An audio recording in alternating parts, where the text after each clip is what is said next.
Tujuan hidup membahagiakan orang lain, ciri gaya hidup modern.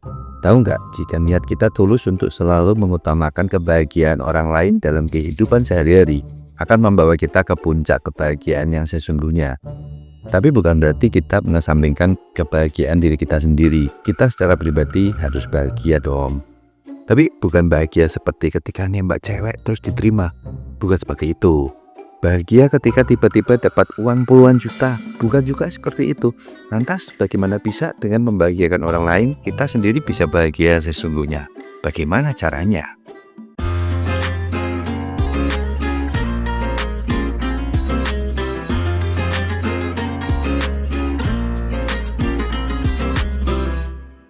Bahagia sesungguhnya bisa kita capai jika kita tidak salah mengartikan pengertian membahagiakan orang lain. Semua orang pasti berusaha untuk bisa membuat orang lain bahagia dengan berbagai cara. Namun, tak jarang respon yang kita dapat tidak sesuai harapan. Sudah dibahagiakan, malah sikap dan perilakunya seenak sendiri. Pasti di antara kita pernah mengalami hal ini kan? Ayo aku. Kita akan membahas satu persatu nih, agar mendapatkan pengertian yang tepat. Dimulai dari bagaimana konsep membahagiakan orang lain agar kita bisa mencapai puncak kebahagiaan. Memahami pengertian bahagia sesungguhnya.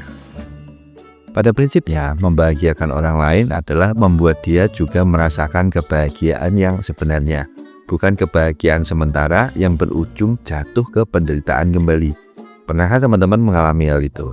Awalnya sih bahagia banget ketika mendapat pertolongan dari teman sewaktu sedang kesusahan uang. Senangnya jadi berlipat ganda ketika teman yang baik hati itu berkata, "Udah pakai aja uangnya, gak usah mikir dikembalikan. Yang penting masalahmu selesai." Wah, jos asoy, wow, inilah kebahagiaan yang sejati dan hakiki. Kebahagiaan yang core of the core, langsung berasa sampai ke ubun-ubun. Oh tidak kan, bukan seperti itu mengartikan bahagia yang sesungguhnya. Itu masih dalam ranah bahagia tok, bahagia aja. Lah kok bisa begitu? Jadi begini, pernahkah teman-teman memikirkan sumber dari ketidakbahagiaan yang teman-teman alami? Seperti ceritaku tadi ya, akan memunculkan pertanyaan, kenapa sampai mengalami kesulitan uang? Apakah tidak bisa memanajemen uang sehingga pengeluaran tidak terkontrol dan akhirnya kesulitan uang? Ada banyak faktor yang bisa dilihat sebagai sumber ketidakbahagiaan, sehingga kita tidak bisa merasakan bahagia yang sesungguhnya. Jadi, supaya kita merasakan kebahagiaan yang sesungguhnya, pertama-tama harus memahami sumber penderitaan kita. Ketika kita bisa menemukan sumber penderitaan, dalam hal ini faktor-faktor yang membuat kita tidak bisa merasakan kebahagiaan, disitulah letak kebahagiaan yang hakiki. Jadi kesimpulan di poin ini adalah, kebahagiaan sesungguhnya adalah ketika kita mengetahui sumber penderitaan dan mampu mengatasinya dengan kekuatan diri kita sendiri. Sumber penderitaan itu apa sih? Jangan diartikan sumber penderitaan itu ketika kita tidak punya uang ya, karena itu bukan sumber penderitaan, itu adalah sumber kemiskinan. Sumber penderitaan berasal dari sifat dasar kita. Sifat dasar kita adalah sifat yang membentuk nasib kita dan menentukan perilaku kita dalam kehidupan sehari-hari. Kita ambil contoh nih, soal menderita karena sedang terjerat hutang. Harus dirunut ke belakang, apa saja yang menyebabkan kita terjerat hutang? Mari kita membuat pemetaan masalahnya ya. Pertama, tidak mempunyai pekerjaan tetap, sehingga untuk mencukupi kebutuhan sedikit banyaknya dengan berhutang. 2. Salah perhitungan dalam mengelola usaha, sehingga modal yang dimiliki hilang. Bahkan uang pribadi dan aset yang dimiliki juga ikut hilang.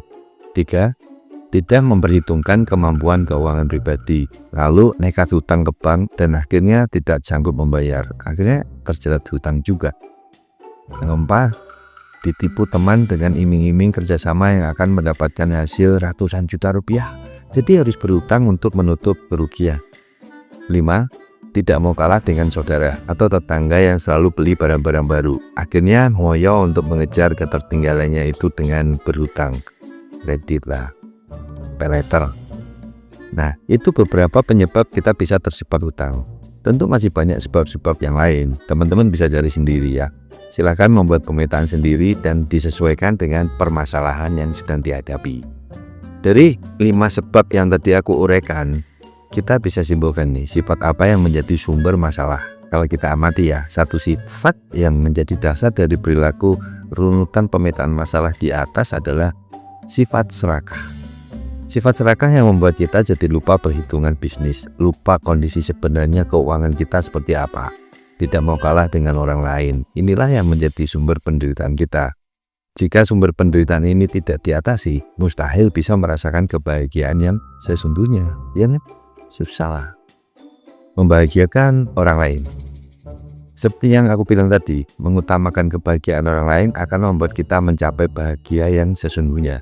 Jadi, membahagiakan orang lain itu adalah memberikan pandangan dan pengertian apa yang menjadi sumber penderitaannya. Sampai orang yang ingin kita bahagiakan mengerti dan memahami, bisa keluar dari sifat dasar yang membuat nasibnya itu menjadi buruk. Jadi dia harus paham, mengerti, dan menjalankan. Memang ini bukan pekerjaan mudah, bukan juga pekerjaan instan yang bisa selesai sehari, 2 hari, atau seminggu, 2 minggu. Butuh waktu untuk memberikan pengertian ini ke orang lain. Mungkin kita juga akan dianggap orang aneh sama teman-teman kita. Mau teman butuh uang kok malah dikasih pengertian.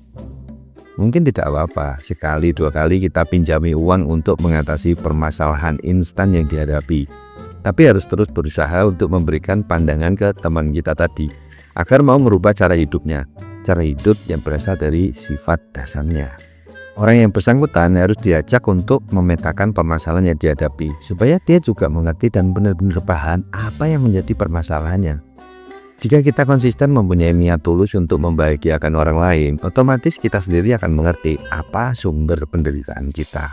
Karena kita selalu melakukan pemetaan seperti itu. Mungkin akan berbeda masalah, tapi percayalah, kurang lebih sama dengan teman kita tadi. Coba deh teman-teman bikin ya pemetaan masalahnya antara temanmu sama dirimu sendiri.